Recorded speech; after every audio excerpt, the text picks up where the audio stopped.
15 Deep Lessons from the book, Time Management by Brian Tracy. Number 1. The psychology of time management is based on a simple principle called the law of control. This law says that you feel good about yourself to the degree to which you feel you are in control of your own life. This law also says that you feel negative about yourself to the degree to which you feel that you are not in control of your own life or work. Psychologists refer to the difference between an internal locus of control, where you feel that you are the master of your own destiny, and an external locus of control, where you feel that you are controlled by circumstances outside yourself.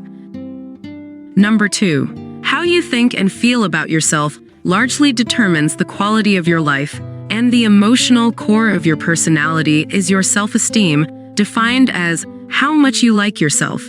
Your self-esteem is largely determined by the way you use your life and time in the development of your full potential. Your self-esteem increases when you are working efficiently, and your self-esteem goes down when you are not. The flip side of the coin of self-esteem is called self-efficacy, defined as the degree to which you feel you are competent, capable, and productive, able to solve your problems, do your work, and achieve your goals. Number 3. What are your beliefs about yourself and your ability to manage your own time? Do you see yourself and think about yourself as a highly efficient and effective time manager? Do you believe you are highly productive and in complete control of your life and your work? Whatever your belief, if you think of yourself as an excellent time manager, you will naturally do those things that are consistent with that belief. Because your self-concept causes you to continually strive for consistency between the person you see yourself as, on the inside, and the way you perform on the outside, if you believe you manage your time well, you will be a good time manager. Number 4. Once you have made the decision to become a highly productive person, there are a series of personal programming techniques that you can practice. The first is to change your inner dialogue. 95% of your emotions and your eventual actions are determined by the way that you talk to yourself most of the time. Repeat to yourself, "I am well organized and highly productive." Whenever you feel overwhelmed with too much work, take a time out and say to yourself, "I am well organized and highly productive." Affirm over and over to yourself that "I am an excellent time manager." If people ask you about your time usage, tell them, "I am an excellent time manager." Whenever you say that, "I am well organized," your subconscious accepts these words as a command and begins to motivate and drive you toward actually becoming well organized in your behaviors. Number 5. Since time management is really life management, improving your personal productivity begins with an examination of your values. One of Murphy's laws says that before you do anything, you have to do something else first. It's not possible to manage your time properly unless you know exactly what your values are. Good time management requires that you bring your control over a sequence of events into harmony with what is most important to you. If it is not important to you, then you will never feel motivated and determined to get control of your time. Ask yourself this: why am I doing what I am doing? Why do you get up in the morning? Why do you do the job you do? What is your reason for working where you work? Number 6. One of the best and most profound books written in the last few years is Daniel Kahneman's Thinking, Fast and Slow. His insight is that we need to use two different types of thinking to deal with the variety of situations we face in our daily lives. Fast thinking is the type of thinking that we use to deal with short-term tasks, responsibilities, activities, problems, and situations. We act quickly and instinctively. In most cases, fast thinking is entirely appropriate for our day-to-day activities. The second type of thinking that Kahneman describes is slow thinking. That's when you step back and take more time to carefully think through the details of the situation before deciding what you are going to do. Kahneman's insight is that the failure to engage in slow thinking when it is required and necessary is the cause of many of the mistakes that we make in life. To become excellent in time management and to get your entire life under control, you need to engage in slow thinking on a regular basis. Start with the question, what am I trying to do? Number 7. What is the most important and valuable work that you do in any field or profession? It's thinking. Your ability to think clearly about what you do and how you do it will have a greater impact on your future results than any other single action you take. There are some areas of your work where slow thinking is absolutely essential for you to perform at your best. Take 30 minutes or more each day to review your goals, your plans, and your progress. The best time to do this review is first thing in the morning. Take time to think, plan, dream, and create. All exceptional executives and highly effective men and women set aside this time each day to carefully consider what they are going to do before they begin. You should read, review, reflect, and think about what you are doing before you take action. Number 8. If you are not headed toward your desired destination, you don't want to get there any faster. If you are not moving in your own self-determined direction, there is no point in managing your time in a way that accelerates your speed of accomplishment. Time management strategies and tactics applied without a clear future vision will get you to a destination that holds no interest for you, only faster. Once you are clear about your values, vision, and mission for your life and work, and you are clear about what it is you want to accomplish and the best way to achieve it, then and only then can you begin to apply some of the powerful time management techniques that are available to you.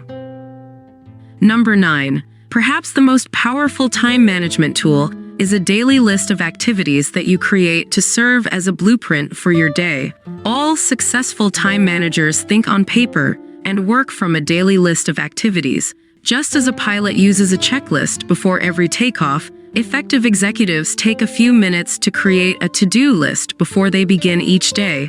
The best time to make a list is the night before, so your subconscious mind can work on your list while you sleep. When you wake up in the morning, you will often have ideas and insights to help you achieve some of the most important goals on your list. At the end of each day, the last thing you do should be to plan out the next day. In a study of more than 50 highly effective corporate executives, 49 of the 50 said that the best time management system they had ever found was a simple pad of paper on which they wrote down everything they had to do before they began. Number 10. Many people toss and turn at night trying not to forget something they have to do the following day. If you create a list before you go to bed, writing down everything you have planned for the coming workday, you will sleep far better and awake more refreshed. According to time management specialists, it takes about 12 minutes each day to write out a list of your tasks for that day. But this list will save you 10 times that amount of time in improved productivity. 12 minutes spent in preparing a daily list will give you a payback of 120 minutes, or 2 hours of increased productivity when you actually begin work. That's an incredible payoff for such a simple task. Number 11. Once you have made up a list of everything that you plan to do the next day, organize your list by applying the ABCDE method to your activities. The most important word in time management is consequences. A task is important depending on the potential consequences of doing it or not doing it. When you set priorities, you apply this principle to every task, and you always begin with the task that has the greatest consequences. This is where the ABCDE method is especially helpful. Begin by making a list of everything you have to do the following day. Then write an A, B, C, D, or E next to each item on your list before you begin work. An item that's marked A is something you must do. It is something that is important, and there are serious consequences for either doing it or not doing it. Put an A next to those tasks and activities that you must accomplish in the course of the day if you are to fulfill your responsibilities. B items are those things you should do. There are mild consequences for doing or not doing B tasks, but they are not as important as activities. The rule is that you never do a B activity when there is an A activity left undone. C activities are nice to do, but they have no consequences, either positive or negative. Chatting with a coworker, getting an extra cup of coffee, or checking your email are things that are nice to do, and often fun and enjoyable. But whether or not you do them has no consequences at all in terms of your effectiveness at your job. Number 12. Just as you need a to-do list to guide you through a busy day, you need a not-to-do list to help keep you on track. These are things that you decide in advance that you are not going to do. no matter how tempting they may be when they come up. As Nancy Reagan once said, just say no to any activity that does not represent the highest value of your time. No is the greatest time-saving word in the world of time management. And once you start using this word, it gets easier and easier to say.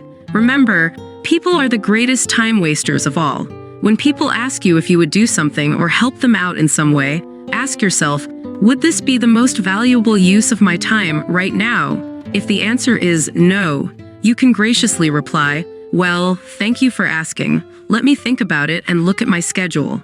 I'll get back to you and let you know whether or not I can help you out. You can wait 24 hours, then contact the person and say that unfortunately, you are swamped with work and deadlines at this point, and you won't be able to help out. Thank the person for asking for your assistance and suggest that maybe next time you will have an opening on your calendar.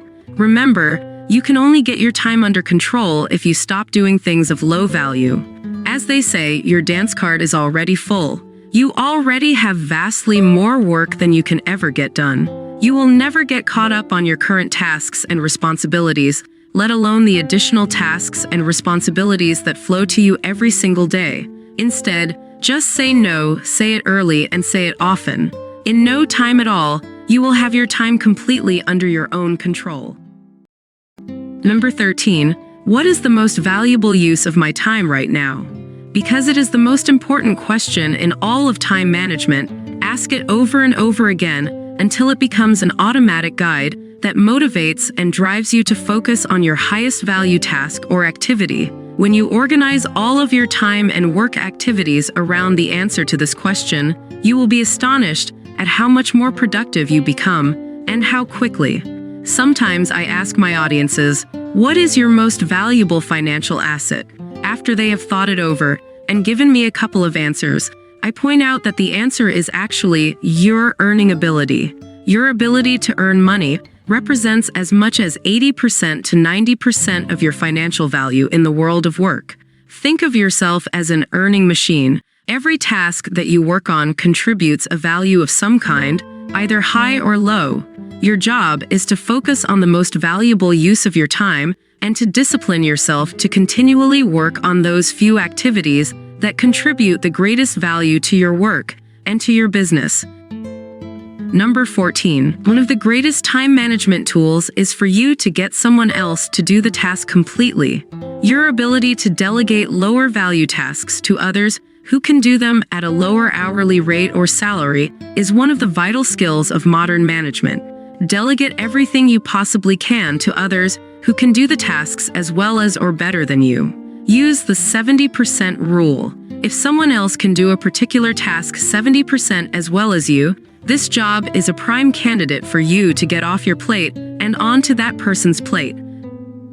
Number 15. Concentration and single handling are essential requirements for all great achievement. Concentration means that once you start on your most important task, you resolve to persevere without diversion or distraction. Your ability to concentrate single-mindedly on the most important use of your time is the number one requirement for success. You could meet every other requirement with intelligence, ability, and creativity, but if you cannot concentrate on one thing at a time, then you cannot be successful. You need to do first things first, one thing at a time, and second things not at all. If you do not discipline yourself to concentrate single-mindedly, you will invariably find yourself working on low-priority tasks. Always allow enough time for your top priorities. Figure out how much time it is going to take to do the job, and then add 30% as a cushion to take into account unexpected interruptions, emergencies, and responsibilities. With a 30% cushion, you will probably be quite close to correct in your estimate of the time necessary to do the work. This is one of the secrets to achieving high levels of productivity in your work. Earl Nightingale said that every great accomplishment in life has been preceded by a long, sustained period of concentration. Number 16. You require unbroken blocks of time for maximum accomplishment. The more important your work is, the more important it becomes for you to establish blocks of time to work on serious projects. You need a minimum of 60 to 90 minutes to accomplish anything worthwhile. It takes about 30 minutes just to get your mind into a complex task, like preparing a proposal, report, or even planning an important project. Once you are into the task, you can then concentrate single-mindedly at a high level of awareness and creativity for the next 60 minutes or more of serious, focused work. If you haven't subscribed to our channel, you probably will not see us again. If you have, congratulations, you are growing every day.